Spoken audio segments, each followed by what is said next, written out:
Good morning, UTLA family, students, educators, and parents who are joining us today. Friday, September 4th, the Friday before a 3-day weekend. Yes. It was a week ago that we learned the news that actor Chadwick Boseman had died. When my son Giovanni heard, he just said, "No, not my Black Panther." Our babies saw themselves in T'Challa and every regal Black character Chad played. He showed us the full power of who we are and who we could aspire to be. I thank Ms. Thornton for creating a Black Panther social studies lesson yesterday. The kiddos loved it. So here I say, Wakanda forever, before we move on to the business of the day. For this session, I will have updates on crisis distance learning, the all-important November election, and more shout outs to chapter leaders, CAT teams, and educators doing amazing work. I'll start with the updates on crisis distance learning because that is what absorbs so many of our waking hours. This week, we had our UTLA area meetings with our chapter leaders. You all should know that your chapter leaders are your fierce advocates. They bring your school site issues to these meetings, things that are going well, things that need tweaking, and things that are turning into problems. Our bargaining team is working hard on elements of the side letter that need clarification, and the UTLA LAUSD Distance Learning Work Group is meeting weekly to address ongoing and unresolved issues that arise. I have updates on 5 of the top issues: special education, assessments, split classes, breakout rooms, and school schedules. First, special education and the reopening of schools. This week, LA County announced new guidelines allowing districts to reopen to provide in-person services for special education students and English learners. We know our students learn best in physical schools, face-to-face with educators and the support providers they need and deserve. But UTLA stands strongly against any physical return to schools unless it is safe to do so for our members, students, and the community we serve. And that is not the case at this point. The same students who would fall under this exemption from the county are among those whose families are suffering disproportionate of infection and death rates during the COVID pandemic. The UTLA LAUSD distance learning side letter makes it explicitly clear that no UTLA members can be required to physically return to work at an LAUSD building or facility until schools are physically reopened for all students or as bargained in a separate agreement. In other words, the new county guidelines do not allow the district to require a physical return to work for our members. I will repeat that. The new county guidelines do not allow the district to require a physical return to work for our members. And when it comes to physical reopening of schools, a virus testing system and other protocols must be in place before that happens. The new testing program that LAUSD announced has been delayed and will not start until after Labor Day. As I talked about last week with the leadership of our school nurses, we reached an agreement for nurses to voluntarily participate in that program. That agreement does not address all important contact tracing, but the district is also developing a program for this that may involve some of our members. We'll share details when we have them. The second distance learning issue to talk about is assessments. Educators are rightfully concerned about upcoming assessments, including DIBELS. The distance learning work group is meeting with the district to discuss this. We are pushing the district to produce a statement from the Office of General Counsel to address issues with one-on-one and small group settings for these assessments. Look for more info as soon as we have it. The third issue is the handling of breakout groups and one-on-one sessions with students. We are pushing the district to provide a clear policy direction on whether teachers should use breakout rooms without adult supervision for each group, and whether members can or should meet with students one-on-one. The district has yet to provide this direction, and unfortunately, mixed signals are being provided by local district school administrators. The fourth topic is combo split classes.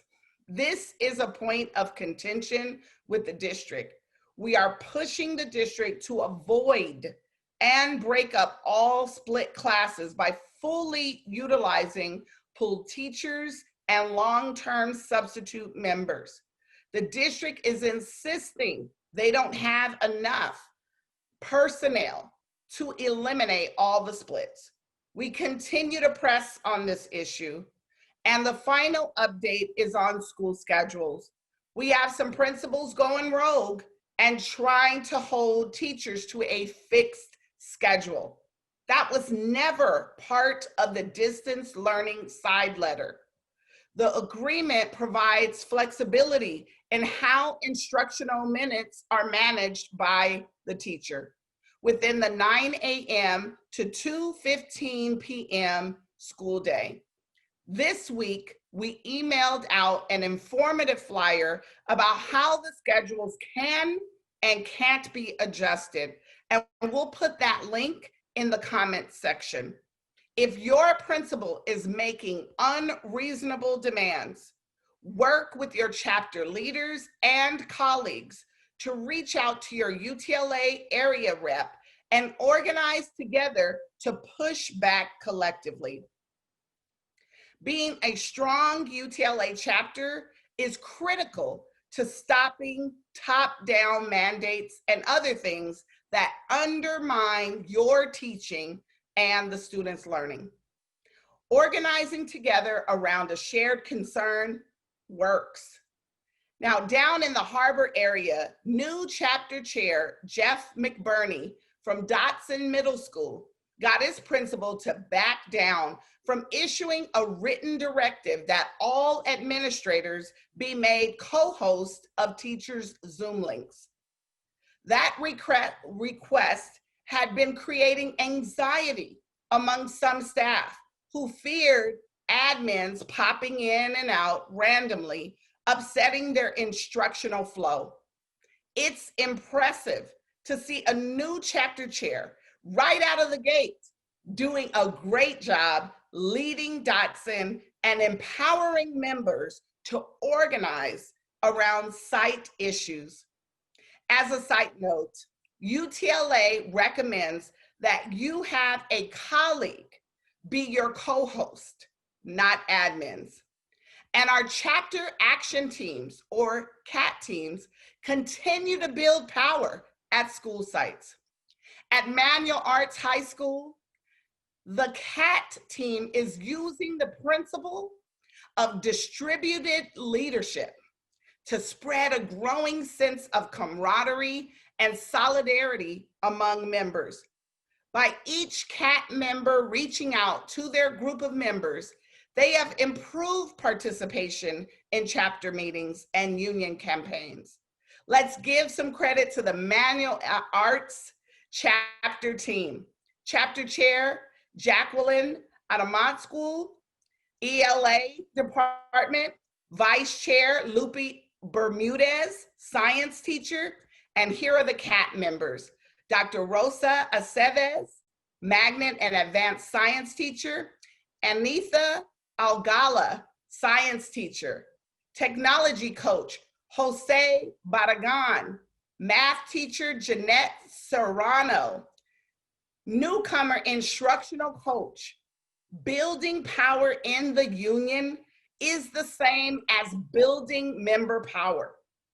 That is why we must build capacity at each school site so that we can have regular chapter meetings and activating your cats to share the load. Our sites will only be strong if we flex our collective muscle. And while we're talking about collective muscle, we are 2 months away from November 2020 election. We have 2 months to win $12 billion for our schools and communities with Prop 15. We have 2 months to fight off the privatizers and secure a school board majority that supports public education by electing Scott Schmerelson and Patricia Castellanos. We can't go back to a school board controlled by billionaire privatizers and corporate charters. Regardless of where we live or teach, this election will affect all of us because the school board governs as a body, not as individuals with the majority making the decisions. There are 3 things that we can do right now so we can win in November. Number 1, sign the online pledge to commit to voting for Prop 15. The link will be in the comments below. Number 2, join your school's team for phone banking from your home for 4 hours in September and 4 hours in October. We are in virtual times. Precinct walking, which has always been an essential campaign tactic, is not an option this time. We have to compensate for this by phone banking like never before. Our UTLA phone banks launched yesterday and will run 7 days a week through November 3rd. Talk to your chapter chair or sign up at lateacherschoice.org. And I'm sure that the link will be in the comments below. 3, if you're in Board District 3 or Board District 7, commit to vote for Scott Schmerelson or Patricia Castellanos and let your chapter chair know you're on board. We are all exhausted, but we have to push through exhaustion to find the energy for these righteous fights. Without Prop 15 funding, our schools face severe cuts from the pandemic recession. And without that pro-public school board, that funding won't go to where it can do the most good and will face new attacks to destabilize our schools. Join this fight. Join me in this fight. We have 2 months to win, and I know we can do that. Today, we wrap up week 3 of the new school year. And once again, we have to acknowledge the Herculean effort that you, LA educators, are making to give our students the best we can provide. When a teacher in the West area was asked how she was doing, she answered, overwhelmed, but better. I hope that's true for everyone, that is getting better, that it is getting better. Your resiliency is amazing. Collaborating with colleagues is the key to progress and the key to keeping our sanity. That's what inspired Hamilton teacher Mia Young and Southgate teacher Michelle Tusada to create the Facebook group Distance Learning Educators so that teachers could seek out and share distance learning resources. They had no idea the group would grow to 20,000 people all over the world, building a community where teachers can come together to not only share resources, but provide advice and a sense of community, showing that we are truly in this all together. If you're not a member yet, check out the group. The link will be in the comments below. Mia says that she and Michelle have completed over 150 hours of unpaid professional development since March, and they are not the outliers. As Mia says, educators around the country are sacrificing time with their families and overlooking their own self-care in an effort to replicate the safe and inclusive learning environments of our classrooms. Thank you. And now I turn to something disheartening. We have spent the summer as a nation engaged in an urgent and necessary dialogue about systemic racism.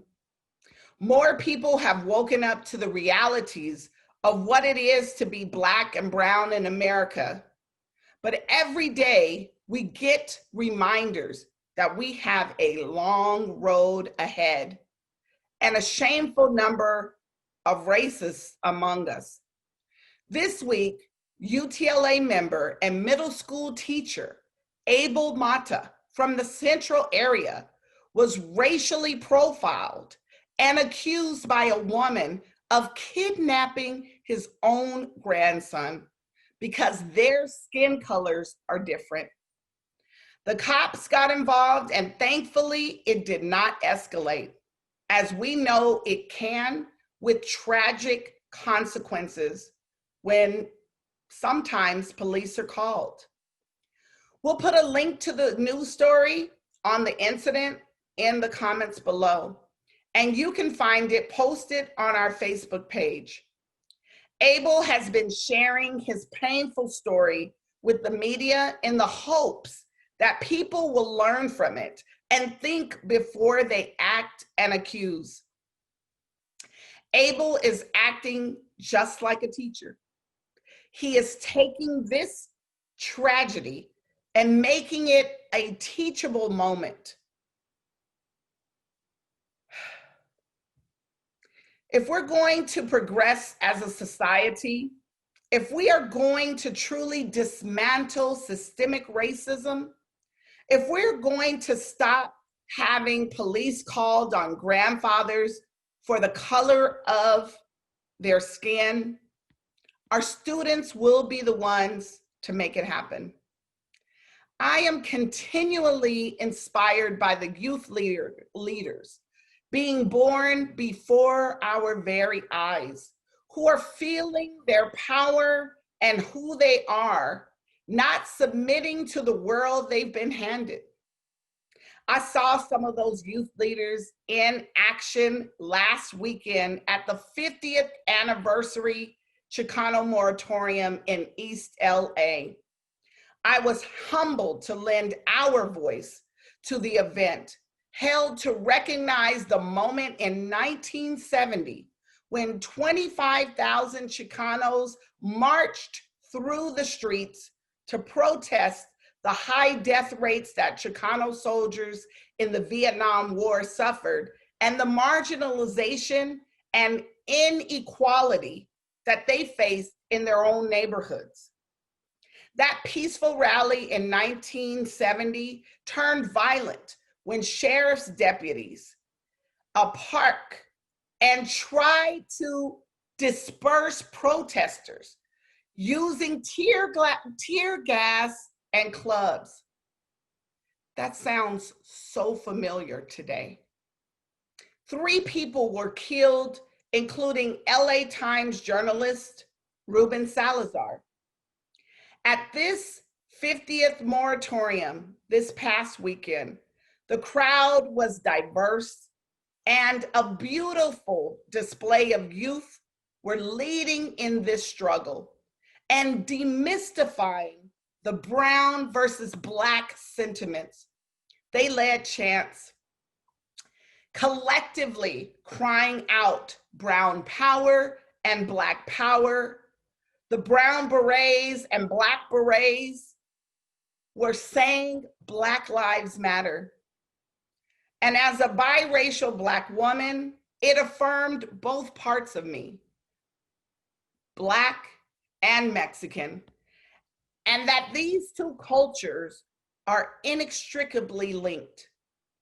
We must be united in the struggle against oppression in all forms, dismantling white supremacy culture and demanding justice as one. We can't stop until full liberation is achieved for us all. Our students have also been the driving force behind the multi-year effort to get ethnic studies in our schools. On last Tuesday, the LA School Board approved a new resolution to expand ethnic studies classes across all grade levels and introduce a requirement that all high school students take at least one ethnic studies course in order to meet graduation requirements. The resolution also requires the superintendent to ensure that K through 12 curriculums include learning material written by minority and BIPOC people. Every child in our district deserves an education that tells their story, that reflects their identity, and that challenges us to tear down the systems of oppression, of racism, of anti-Blackness, anti-indigeneity, and white supremacy. Students are leading the way. This is their future, and they are fighting for it. And now in closing, if your Labor Day weekend plans are a little light this weekend, and you want to hear some passion and fire from the labor movement, I will be in a virtual town hall on Saturday with other union leaders. It will be a strong conversation on the change that we need in the White House come November. To say that Trump's leadership has been a failure is to soft pedal what an immoral, dangerous president he has been. Children in cages, an education agenda with the single goal of tearing down public schools. Thousands of Americans every day dying of COVID-19, tax giveaways to corporations while millions of Americans are out of work.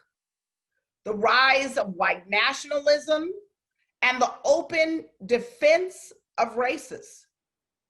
We have a duty to show up strong for this election. And in this town hall, we'll hear from labor leaders across the country on how their members are stepping up. The forum starts at 11 a.m. Pacific time, and we'll stream it live from our Facebook page. Now, enjoy your 3-day weekend. Take a real break. Self-care is real. Be good to yourself. If we can't extend grace, resiliency, and hope to ourselves and others, then we are more lost than we think. We stand with you here at UTLA. Stay UTLA strong, folks. Take care of yourself, because together we rise.